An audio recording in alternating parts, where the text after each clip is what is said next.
If you've seen the extended Evercold trailer by now, you might be wondering if this baby Mikote is the new job.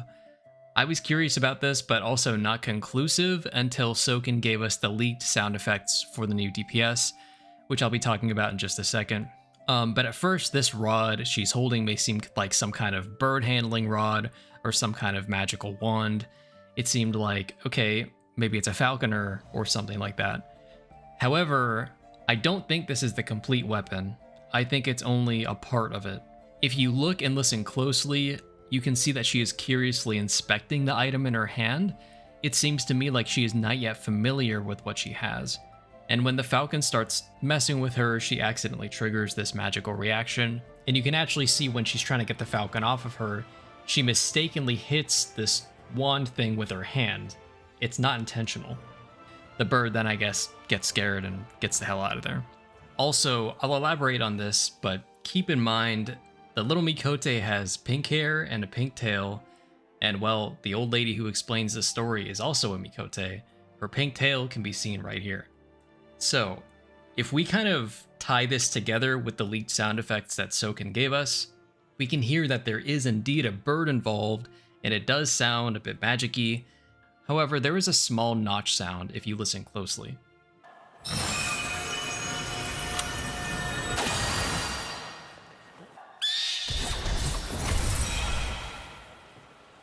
To me, that little notch sounds like knocking a bolt into a crossbow, or at least something along those lines. We also hear that there is a sequence. To me, it sounds like she is maybe choosing a rune to power up her next shot or set of shots before knocking the arrow and shooting. Okay, so I was thinking that this old lady, when she grew up, she also learned what this item was and what potential it had. In the trailer, we can also see that when she is older, she's also using some kind of fire magic to light this candle, which would, I guess, make sense considering the rune that we saw in the water zone was a water theme. And in case that wasn't clear, what I mean by that is that if you look in the background, she's actually in the zone Naglfar, which has a lot of serpentine kind of depictions in there, which is probably a reference to Jormungandr. And you can actually see right here as well, that's the serpent head that she's sitting on. If we pan out and we look at Naglfar, the zone, we can see the giant serpent head and how it kind of looks over the zone. Another small thing I was thinking is that what if, since this was a mistake, what if this rune is upside down?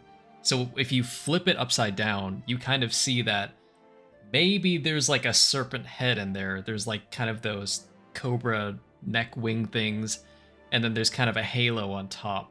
I thought it was a little bit interesting. I don't know if I'm reading too much into it. I could be wrong.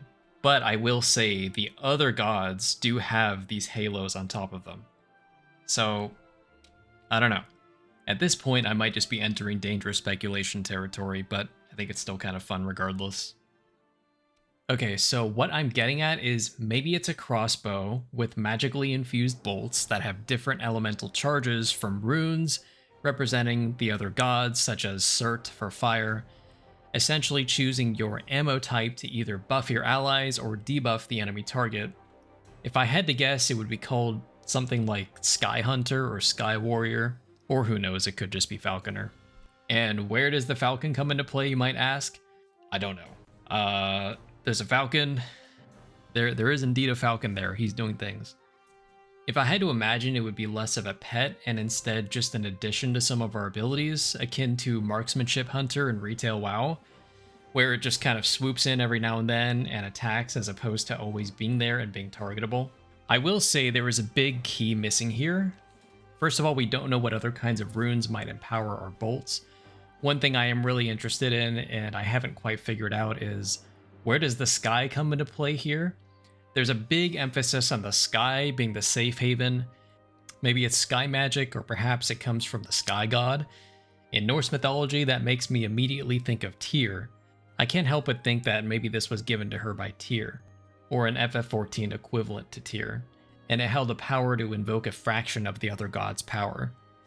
I mean, after all, Tyr is one of the big dudes. He's said to be the son of Odin, but also potentially goes back even further in old Germanic lore.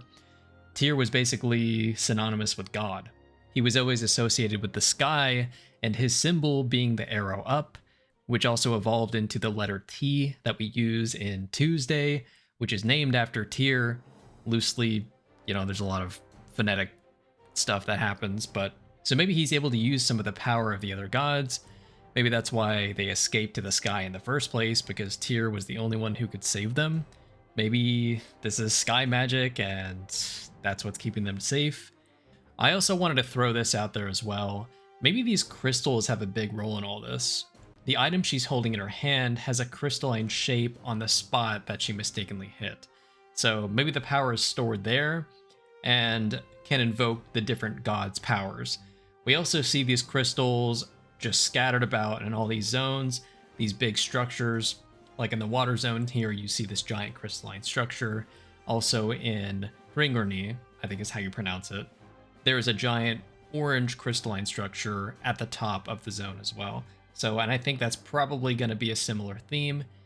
Who knows? I mean, I think that's kind of cool. Maybe the gods' powers are stored in there somehow. I don't know. I think that's the big missing piece for me, is how do the Norse mythological gods play into the story? And I think that's pretty much something we're just going to have to see as time goes on. One little detail that I noticed that might help strengthen this idea is that these little enemies that pop up are also charging some kind of crystal before firing, so that would definitely check out.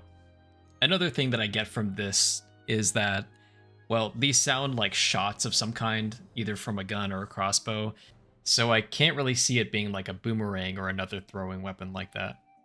I don't know. It's fun to speculate, but at the end of the day, we won't know until we do. Either way, I'm really excited. As a physical range player myself, one of the things that I think could be interesting about this idea is that the different ammunition types could offer that support that you see normally from physical range.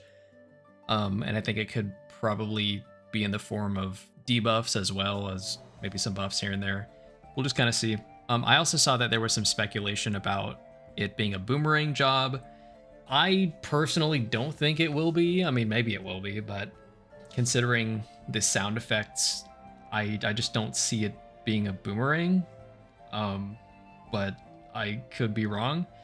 What happens, or what tends to happen with all these is that they always just come up with something that no one guessed because it's just completely out there. For example, Pictomancer, Sage. I also don't really know what the boomerang would add. I mean, I guess you could just replace it with a crossbow in this case, but either way, I don't think it will be a gun because we already have a gun, physical range, and let's be honest, MMO players, like, the last thing we want really is a gun, right?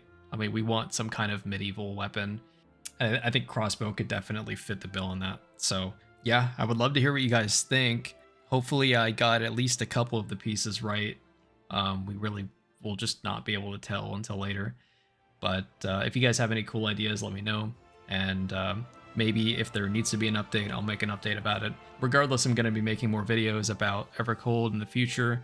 So feel free to subscribe and like and all that. But yeah, with that being said, thank you for watching, guys. I appreciate it, and I'll see you in the next one.